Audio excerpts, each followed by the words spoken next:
Assalamualaikum semua. Hai, saya Dawiyah. Nama penuh saya Nur Darvita Azman. Saya pelajar UPTM. Awak semua ada dengar berita tak?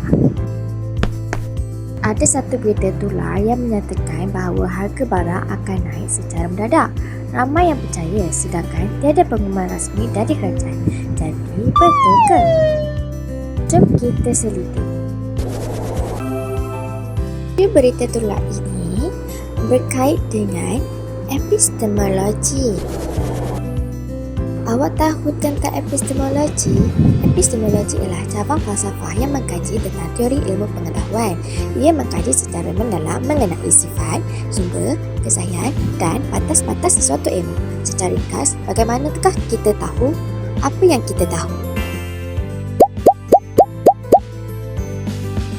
Isu harga barang naik berkait dengan 3 teori, iaitu teori koresponden, teori koheren dan teori pragmatik. Teori koresponden, teori ini menyatakan sesuatu itu benar jika selari dengan fakta dan realiti. Dalam isu ini, berita kenaikan harga barang belum disahkan secara rasmi. Jadi, ia belum boleh dianggap benar. Teori koheren, teori ini melihat kebenaran berdasarkan kesesuaian dengan maklumat lain jika berita itu bercanggah dengan kenyataan, kerajaan atau data semasa, maka maklumat itu tidak koheren. Teori pragmatik, teori ini menilai kebenaran berdasarkan kesan atau hasil. Dalam isu ini, berita tular menyebabkan panik membeli barang.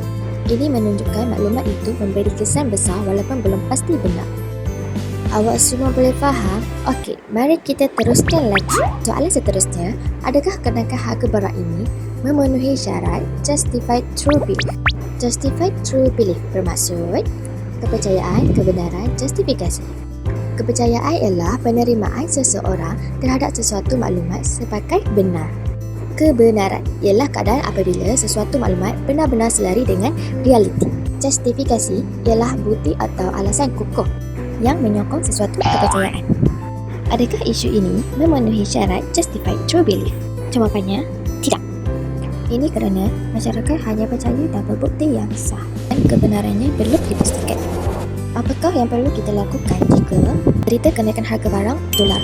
Pertama, semak maklumat daripada sumber rasmi seperti kerajaan atau media sahih. Kedua, jangan terus percaya berita tular tanpa bukti. Ketiga, bandingkan maklumat dengan beberapa sumber. Keempat, gunakan pemikiran logik sebelum membuat keputusan. Adakah berita ini boleh dianggap benar? Berita ini belum boleh dianggap benar. Ini kerana tiada bukti atau pengumuman rasmi. Jika hanya ada kepercayaan tanpa bukti yang sah, maka ia hanyalah sekadar kepercayaan, bukan pengetahuan.